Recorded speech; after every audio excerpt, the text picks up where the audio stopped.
Sign up for our remote control newsletter to receive our best streaming stories of the week in your inbox, as well as SFGATE staff picks and updates on when your favorite shows will return.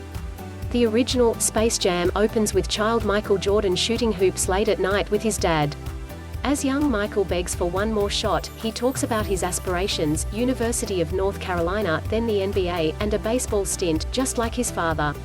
I Believe I Can Fly registers in the background, signaling that MJ knew his whole career path well before he could dunk. It's an almost perfect start, which bleeds into almost 10 minutes of an 80-minute movie of Jordan highlights. The opening scene is never relevant again. Michael Jordan's family is in 2 minutes of the film. The acting is bad. There are continuity errors all over the place.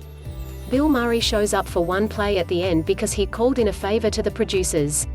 The good guys, assorted Looney Tunes and friends, win the big game thanks to a dunk that MJ throws in from 20 feet away. Then the movie is over. There's no point to it. As an adult, the original Space Jam is painful to watch. I didn't feel that way when I was growing up and had hoop dreams like child Michael Jordan. But I also think a lot of adults at the time didn't mind the original Space Jam. In 1996, there wasn't YouTube to watch 10 minutes of Jordan highlights. You had to get the soundtrack at the record store. No one knew in advance that the Jordan 11s would drop around the same time. Even if Space Jam was an obvious commercial for the songs, shoes, jerseys and actors, everything and everyone involved came out better for it. This was especially true if you were 12 years old and had hoop dreams like I did. The soundtrack was actually the second CD I ever owned, right after Ski-Lo's I Wish.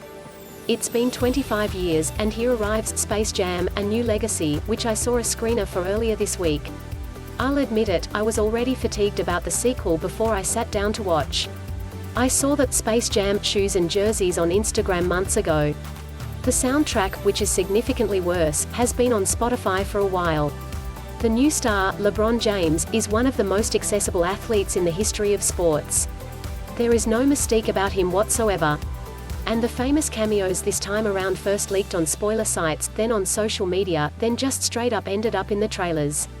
I went from caring to not caring to forgetting who was even in the movie. If the first Space Jam was a commercial, the follow-up seemed like it was going to be a 24-hour telethon begging me to donate money to Nike, the James family and Warner Bros. ANewLegacy opens with a young LeBron playing in a game and getting words of encouragement from a father figure who tells him he needs to focus. There are a couple minutes of highlights, just like the first movie.